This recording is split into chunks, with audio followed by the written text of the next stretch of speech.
What's up, everyone? 3D Print 747 here, back again with a quick video.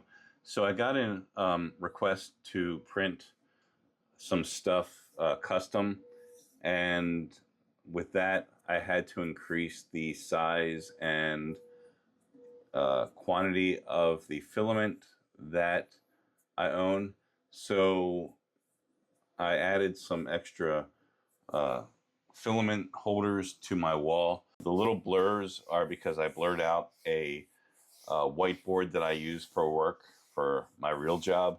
So it looks kind of messy, but you can see the after. Stay tuned for some new printers being purchased. I still have that Python build to get going. Probably do that this Sunday. So I'll put that video out next week. And I apologize for being absent, but a lot of stuff going on in my life, and just now getting back to 3D printing and getting things going. So stay tuned. I've got a lot of stuff coming up this spring/summer. Please hit that like button and subscribe if you haven't already. We'll catch you in the next one.